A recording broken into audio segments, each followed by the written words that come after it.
So, hello guys. Hello mga kasusgidi. So, ito, share lang tayo kasi meron tayong isang kasamahan. Ito, sa taas nito. Yan. Gusto niya malaman paano maglagay ng background music doon sa ginagawa niyang video. So, without further ado, eto na, panoodin mo. Eto na yon.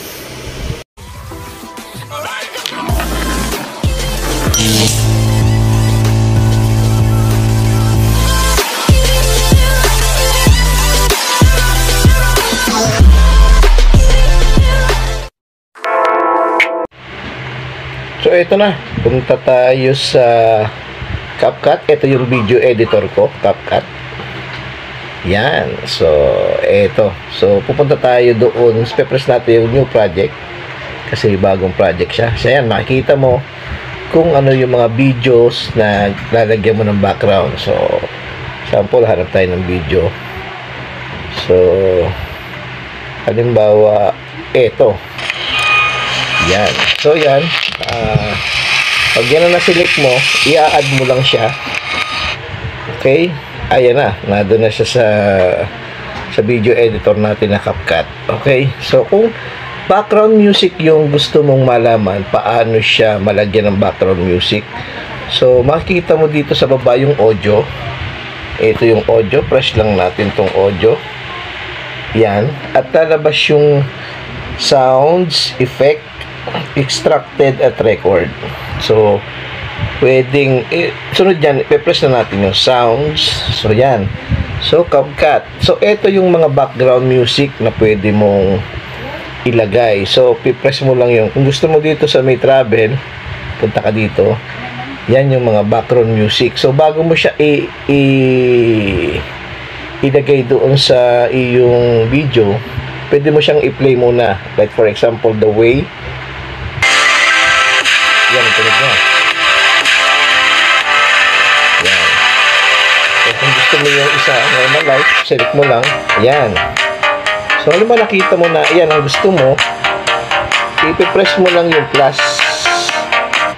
Yan. At makikita mo na doon yung background music mo. Ito na yung normal life na background music. And then, yung iyong video, gagawin mo dyan para background music ang mapakinig.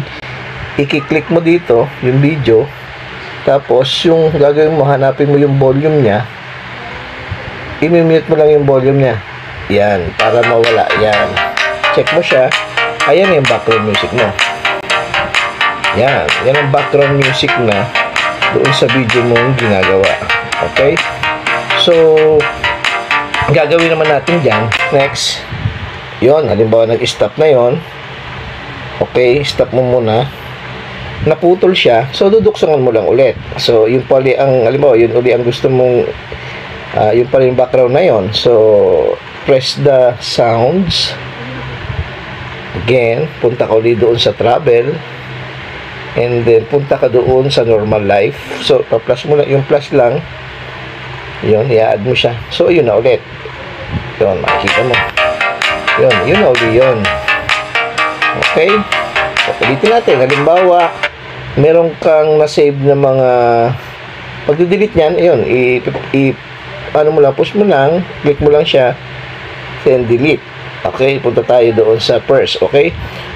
Kung meron ka naman mga na-save na mga backing tracks, katulad ng akin, backing tracks, so pupunta ka dito sa folder. Yung folder na yan. So, extracted, and then yung from device. So, from device, na dito yung aking mga backing tracks. Ito. Yan. So, andyan yung aking mga na-download na aking mga soundtrack.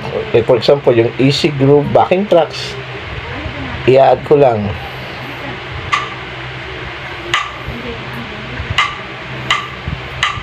Yan. Yan. So, kung yan ang gusto mo, yung napili mo yung gusto mo yung background, select mo yung plus ulit.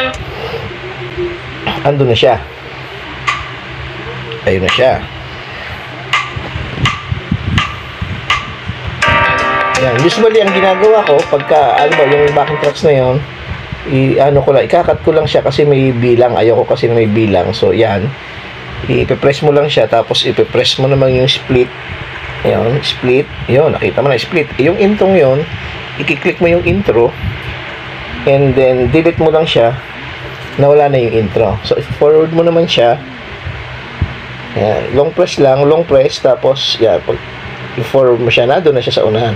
So, pwede mo na siyang i-play ulit ngayon. Ayan na yung backing tracks natin na bago.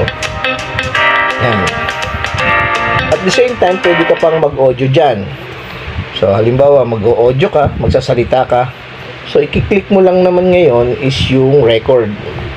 Okay, try natin mag-record.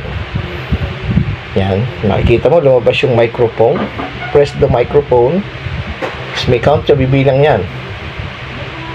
Hayo mga kasusgiliw, eto na ang ating yellow corn na kinukuha natin sa dump truck. Eto, ang daming yellow corn. So, yan, ganan.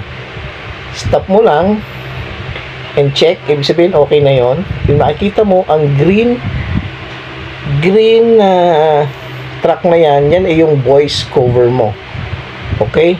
So, ang gagawin mo dyan, i-click mo siya, tapos makikita mo yung volume niya, i-press mo yung volume. Yan. So, nasa kalahati siya. Kailangan, hindi ka ma-overcome na tunog noong iyong backing tracks ng soundtrack mo. So, kailangan mas mataas ang boses mo. So, gagawin mo, ibo-volume, sagad mo na sa volume. Ayun mga kasusgiliw, eto na ang ating yellow corn na kinukuha natin So, sa kung okay na ka dyan, check mo lang. daming yellow corn. So, yan, yan. Ito. Stop mo na. Yan na. So, ibig sabihin, ayun ganoon paggagawa noong ino-audio mo ngayon ang iyong video. Okay? So, yan na. Pwede mo na siyang i-good. Kung okay na sa'yo, kung gusto mo magsalita pa uli, record mo pala yung same process lang uli ang gagawin mo. So, kung okay ka na dyan, at nakita mo naman ang ating video is maliit, pwede mo siyang mapalaki, mapa-expand. So, punta ka lang, press mo lang tong back arrow na to. Yung back arrow na yan. Yan, pupunta ka dyan sa una. Hanapin mo ngayon ay ang ratio. Itong ratio ito. Pag na-press mo yung ratio, mamimili ka sa feet. Yan, feet o 9.16, 16.9 o 1/1 o 4/3. So usually ito kay YouTube, yung feet na yan. So pag pinress mo yan, i-press mo uli yung ano, i-fit mo siya. Kasi ang akin kasing ginagawa is nag-fix ako doon sa mas gusto ko itong 1/1. Yan, kasi na-expand mo yung iyong picture, na-expand yung picture, hindi nagagalaw. So ito yung ginagawa ko 1/1. Check natin yung 1/1. Okay. So pag na-click mo na yung 1/1, i-click mo ngayon itong yung video. Yan. So i-click mo yung video. So pag na-highlight na yung video mo, nakita mo sa taas yung kulay green na sulat na yan pa pala, i-press mo na yung dalawang kamay mo para ma-expand mo siya. Yan, na-expand mo na siya. So, ikaw na lang bahala kung saan mo gusto na ilagay. Yun yan. Tapos, press mo ang play ulit. So, umpisa. So, yan. Ayun mga kasusgiliw, eto na ang ating yellow corn na kinukuha natin sa dump truck. Eto, ang daming yellow corn. So, Yan. yan na.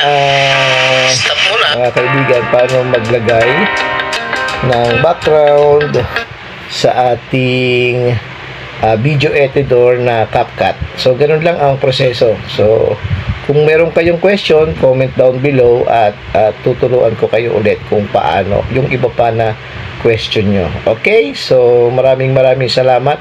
Sana may natutunan kayo dito sa aking video. So, at kung may mga iba pa kayong question o suggestion, comment down below lang para matulungan ko kayo. So, kung saan kayo nahihirapan. By the way, nga pala, katulad inulit ko kanina, yung aking ginagamit diyang video editor is CapCut. Okay, CapCut. Yan. So, maraming salamat at sana may natutunan kayo. Bye-bye! Ay sos giliw!